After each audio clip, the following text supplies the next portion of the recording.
So the first structure, the first plot structure that I want to go over is the one that Blake Snyder calls rites of passage. Rites of passage. Now, this is a really interesting structure because that name, the name of it, rites of passage, strongly invokes the same images and associations as coming of age.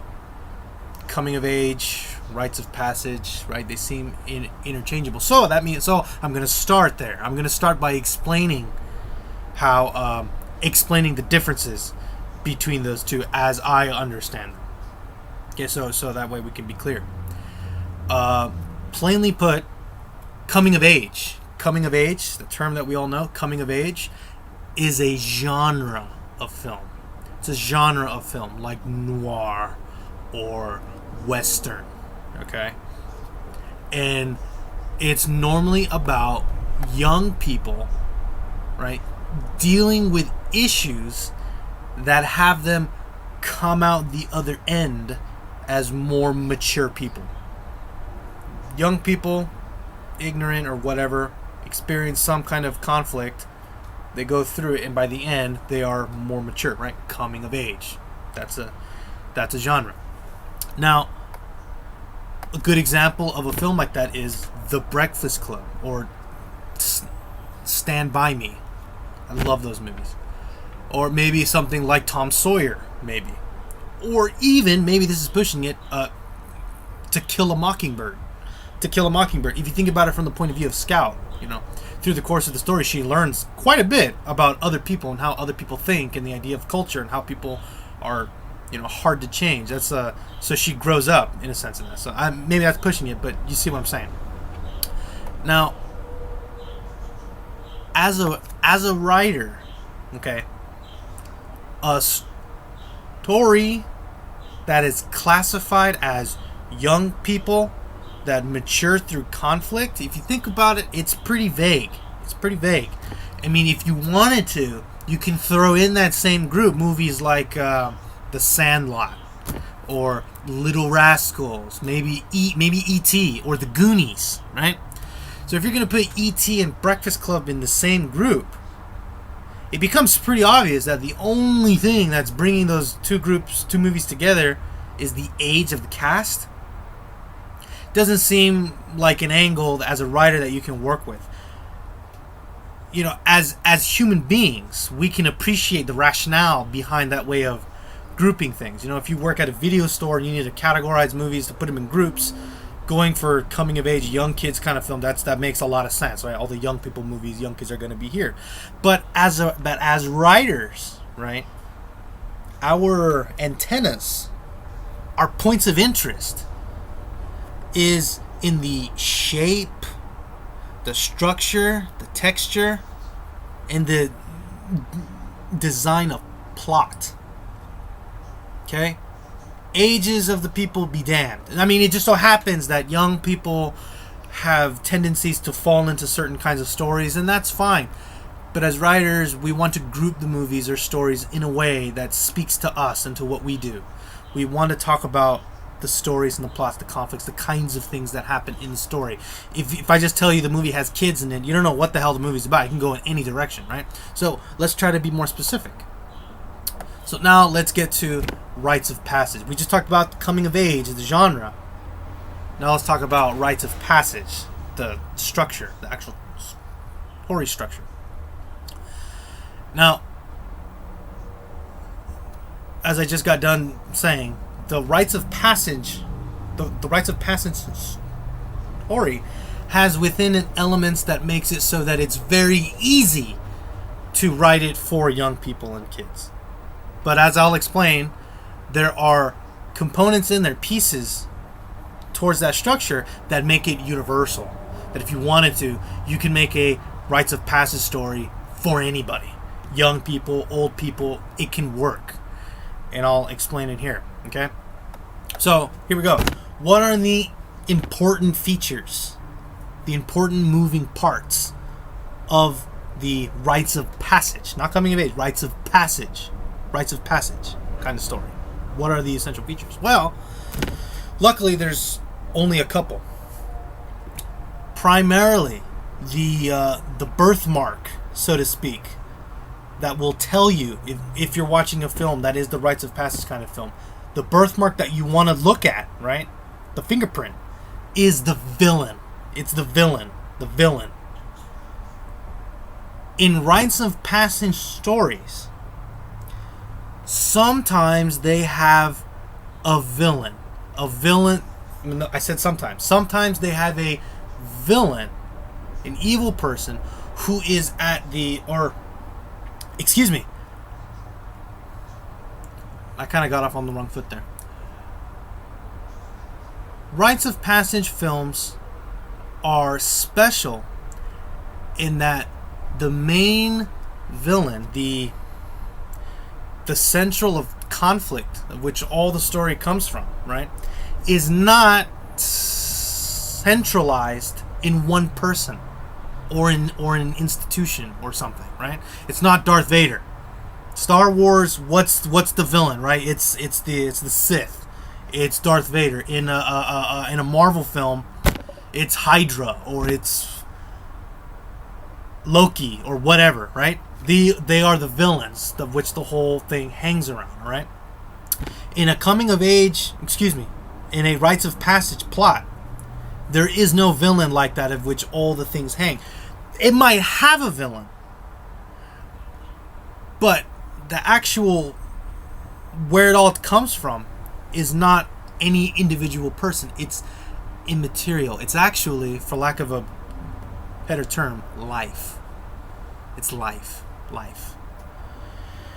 Now, let's just jump into an example right here to get things going, because I know I talk slow, and my apologies.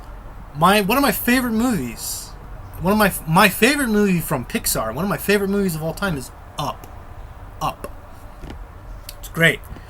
And in my reading of it, it is a great example of the rites of passage kind of story. Now, what is the plot? Now, briefly, the main character is an old man who was married for a long time, and his wife passes away. His life passes away. And this man lives in grief. He lives in grief, consumed by, I think, guilt, maybe regret, sadness, all that stuff. And most importantly, here's the kicker: he doesn't allow himself to move on. He doesn't allow himself to move on. He lives in that energy, that and the whole movie is about him coming through on a promise that he made to his wife while she was still alive. He wants to get the house to a certain point that they both agreed on. And the film is about that. He wants to make do on that promise. But here's the thing, is that when that promise is fulfilled, that's when the character has a major revelation. He understands that,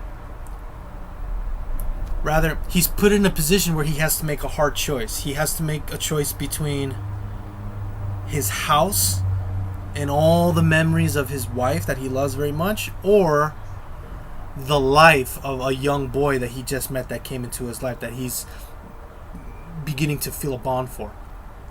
Old memories of his wife, the opportunity to start fresh and start a new life.